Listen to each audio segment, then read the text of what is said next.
அதிசயங்கள் செய்கிறவர் நம் அருகில் இருக்கிறார்.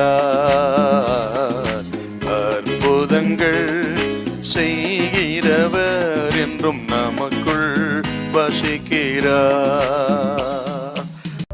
மத்தேயு சுவிசேஷம் 16ஆம் அதிகாரம் 24-25. அப்பொழுது இயேசு தம்முடைய சீஷர்களை நோக்கி, ஒருவன் என்னை பின்பற்றி வர விரும்பினால் அவன் தன்னைத்தான் வெறுத்து தன் சிலுவையை எடுத்துக்கொண்டு என்னை பின்பற்ற கடவன். தன் ஜீவனை ரட்சிக்க விரும்புகிறவன் அதை இழந்து போவான். என் நிமித்தமாக தன் ஜீவனை இழந்து போகிறவன் அதை கண்டடைவான். சிலுவைங்கிறது சுய வெறுப்புங்க. என்ன சார் சுய வெறுப்பு? சிலுவை சுமக்கிறவன் இப்படி வெறுத்து போன என்னத்தை வெறுக்கணும்னா, உண்மையா சிலுவைக்கு வந்து சீசனானவன் இந்த சுபாவம் கண்டிப்பா இருக்கணும், இருக்க வேண்டும். அவன் தாங்க சீசன். என்ன சுபாவம்? இயேசுவோடு நம்மை அடையாளப்படுத்திக் கொள்வது. எப்படி சார் இயேசுவோடு அடையாளப்படுத்துறது? சிலுவை கழுத்துல தொங்க விடுறதா, வீட்டுக்கு மேல வைக்கிறதா, சர்ச்சுக்கு மேல வைக்கிறதா, சிலுவை பாட்டு பாடுறதா? No no no no. இயேசுவோடு அடையாளப்படுத்துறதுன்னா அனுதினமும் சுயத்துக்கு சாவது, சுய திட்டங்களுக்கு சாவது.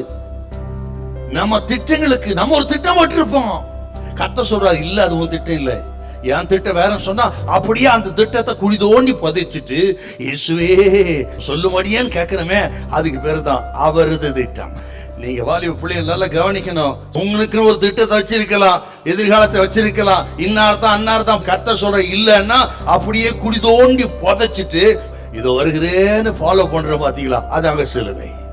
சுய விருப்பத்துக்கு சாவது. இப்படி இருந்தாதான் வாழ்க்கை, அப்படி இருந்தாதான் வாழ்க்கை. கர்த்தர் எல்லாம் டோட்டலா மாத்தி வருங்க. போன வருஷம் இப்ப இருக்காது. ஏண்டவரே, அதுதாங்க சிலுவை. அவர் பாதை அதுதான். சுய விருப்பத்துக்கு சாவது, பாவத்தை வெறுக்கிறது. பாவத்தை வெறுக்காம ஒருத்தர் சீசனா இருக்க முடியாது, சிலுவை சுமக்கிறன்னு சொல்ல முடியாது. பாவத்தை இயேசு சுமந்ததின் சின்னம் சிலுவை.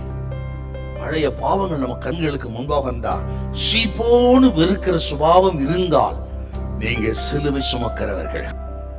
தன்னைத்தான் வெறுத்து தன்னுடைய சிலுவை சுமக்காதவன் பாத்திரன் அல்ல.